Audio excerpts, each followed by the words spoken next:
Hi, everyone. Welcome to Dishing Drama with Dana Wilkie Uncensored. We have officially moved to Patreon. Here's a sneak peek of Dishing Drama with Dana Wilkie. Come on, bitch, let's go.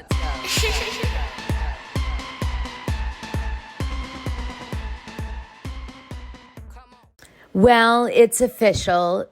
Scooter Braun announced that he is no longer managing himself.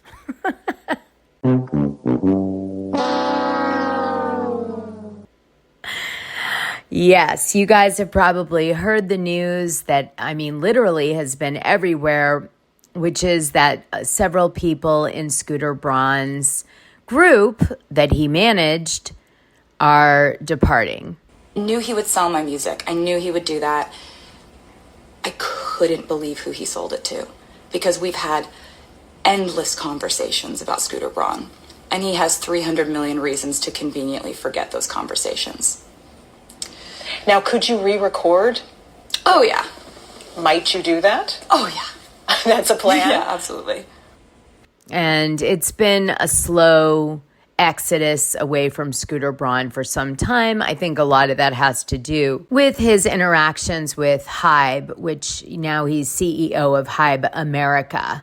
And I'm going to get into that in a little bit. But it just occurred to me with all of the announcements of, for example, Bianca Censori signing a special power of attorney. And then there were rumors that Justin Bieber, who really put Scooter Braun on the map, was maybe leaving Scooter Braun so that Hailey Baldwin, his wife, could start to manage him. Although Scooter Braun and Justin Bieber denied that was happening and in fact plugged their new projects that they're working on together. There's still a lot of people who believe that Hailey is in pole position to take over Justin Bieber's career. Justin Bieber, if you recall, had to cancel his tour because he had facial paralysis due to Ramsay Hunt syndrome. And Hailey Baldwin Bieber herself had a mini stroke and hole in her heart. Listen to what she said to Good Morning America. How is he doing right now?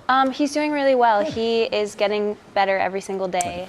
He's feeling a lot better. And obviously it was just a very scary and random situation to happen, but he's going to be totally okay, and I'm just grateful that he's fine. That's good to hear. Yeah, that is, and I'm sure he's heard from all of his fans who are fully supporting him. Yeah, the support has him. been really amazing, just from fans, friends, family. Like every single person has sent well wishes, advice, recommendations. It's actually been really amazing. That's so good to hear. And this coming on the heels of your health scare. You had a mini stroke back in March. Tell us how you're doing right now. You look fabulous. You look fantastic. Tell us how you're feeling. I feel a lot.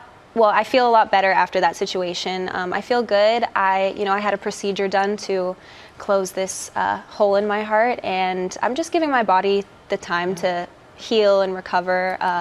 It was a little hard for me to recover from the procedure. Just giving myself the time to be able to like work out again and feel like normal, if that makes sense. But I'm doing well now, and I'm not having to be on any medication anymore. That's so fantastic. I feel good. But the two of you both having such physical health scares mentally, I mean, I'm sure you leaned on one another, but what has that been like for you as a couple and just mentally kind of coming to terms with it? You're so young, to have to go through something like this, both of you. Yeah, I mean, I think two things, like going through it very publicly in front of a lot of people, it kind of almost in a way forces you to have to just be upfront about what's going on so that people understand what you're going through. And I actually think it opened up a lot of really important and amazing conversation. And I think the silver lining of it, honestly, is that it brings us a lot closer because you're going through this together, you're being there for each other, you're supporting each other, and there's just something that really like bonds you through these times. So that is, I think, the like silver lining in these crazy times. So this got me going, and I started wanting to do a show about, first of all, these two situations. Bianca Censori. Who is this girl? She's 28 years old, and she finds herself in charge of almost all of Ye's assets. Okay.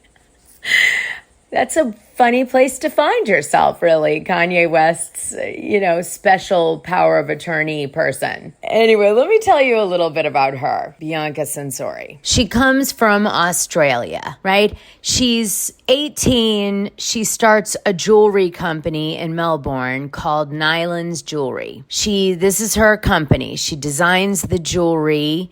And then she decides that she wants to work as a design consultant, probably while she's going to school, for a very high-end furniture company called Collective. And then she goes from 2017 to 2020 for 3 years while she's obviously going to architecture school, working as a student architect intern for a company called DP Toscano Architects, which is also in Australia. So the rumor is that Bianca Censori did not meet Ye at her job. What happened was Ye saw her on Instagram, thought she was hot, slid into her DMs, and invited her to come work for his company and also hang out with him. Wink, wink. And Bianca Censori said, yes, I would like to do that. So she flew to LA, started working for his company, which probably got her a visa. And then she maybe hooked up with him pretty quickly, I'd say. Okay. Because he has a short attention span. Now, this didn't come from, one person. This was leaked from her ex-boyfriend that she was dating in Melbourne, and he said she was too big for Melbourne anyway, so it made sense that she took this opportunity. There was also a rumor another friend kind of mirrored this story. The ex-beau, by the way, said he wasn't even sure she ever finished her architectural educational training, so she may not even be a real architect, but you can see from her background she did work at architectural firms, so she probably was in that educational program at some point or another, although maybe she dumped it when she got hit on by Ye. But she finds herself in LA somehow and ends up working for Yeezy starting in November 2020. So just a few months after she quits her job in Australia. And within 2 years and 6 months of working for Yeezy full-time as an architectural designer, which, by the way, I have no idea what the hell that is. But this got me thinking, how did this girl end up in the position that she now finds herself in, signing a special powers of an attorney document that she is now in control of assets of Ye? Not to mention she's his creative muse and, having obviously endless sex, which I guess is apparent from all of their public displays of affection. And then his spiritual wife, because he never actually marries her. It just seems like a lot. They move into this $20,000 a month penthouse. She seems to be standing by him as he's losing his mind on a few occasions in the last 2.5 years. Aww.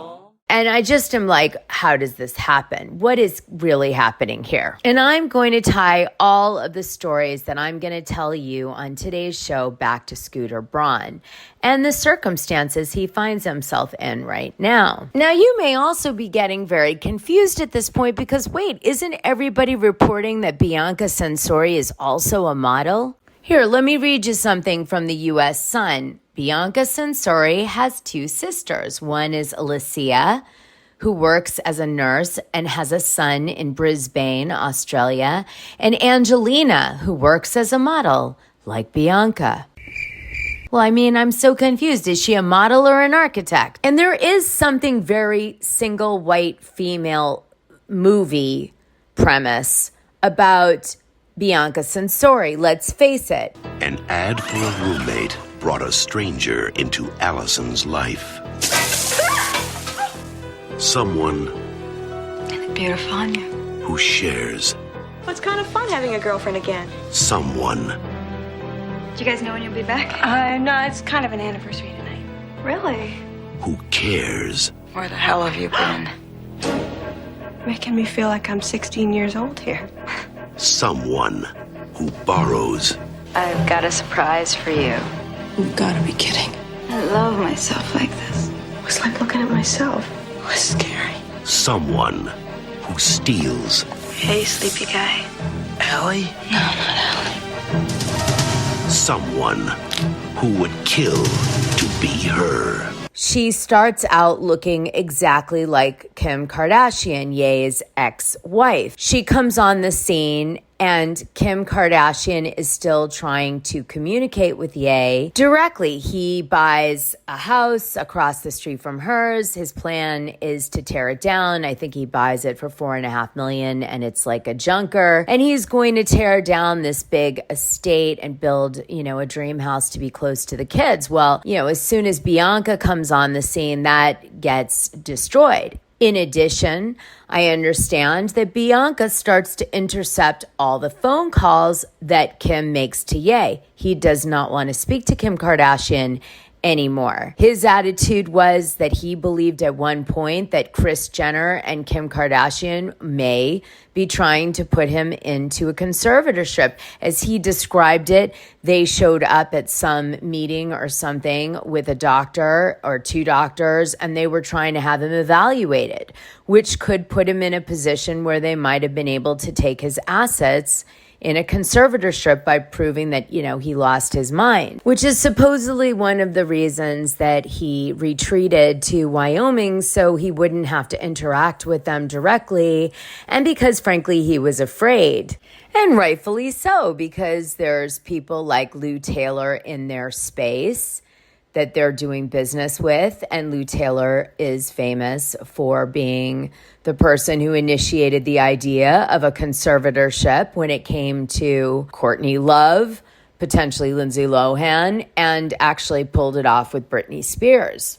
But bringing it back to Bianca Censori, it's so strange to me that not only did she start off looking like a carbon copy of Kim Kardashian, but she also has family that seems to have the same, I'll use like a social media term, vibe as the Kardashians. Her sisters in pictures look very trendy, and they sort of, they could literally be like another Kardashian family, and tabloids have called that out. It's not me just saying that. It's something that's like well covered. What's really strange too is that when you go to Alicia's Instagram page, who is the youngest sister, there's literally no comments or likes appearing from Bianca, which is odd to me. I know she probably wants to maintain her family's privacy, but now it's out there, so you'd think she'd be writing comments under her sister's page like, you look beautiful and all of that. So I think that's kind of odd. The Sun did reach out to Angelina, and she did give a quote about how she felt about Ye marrying her sister spiritually, because it's not technically a real marriage. And she said, "It's incredibly happy news for my sister and the family, but we chose to have some privacy for the time being." She also said, "I'm super happy for both of them." Bianca's parents are Leo and Alexandra. Leo, interestingly enough, was a gangster in Australia, in the drug industry. He was jailed for heroin dealing for quite a period of time. And his brother, who was named Censori, was a notorious gangland killer. And he was called Melbourne's Al Capone. And Eris actually got sentenced to death in the 80s for a gang-related murder, but it ended up getting commuted and he just got life in prison, which he's still serving to this day. There's another brother to Leo and Eris, and that is their eldest brother, Edmondo. And he's known as Eddie Capone. He has convictions in Victoria for violence, including assaulting police, theft, and threats. I'm not sure I would want to be a Capone considering he lost his mind to syphilis, but somehow he still is a glorified gangster. Bianca's dad's first wife even made it in the big papers in Australia. October 19th, 1991, let me read you the article written by John Sylvester. Wife rats on Gamble Boss. For the full scoop, join the Dishing Drama Dana Patreon. The link is in this audio description. It's only $6 a month and you'll get the best information and tea about the things you care about and even the things you don't know you care about. What are you waiting for?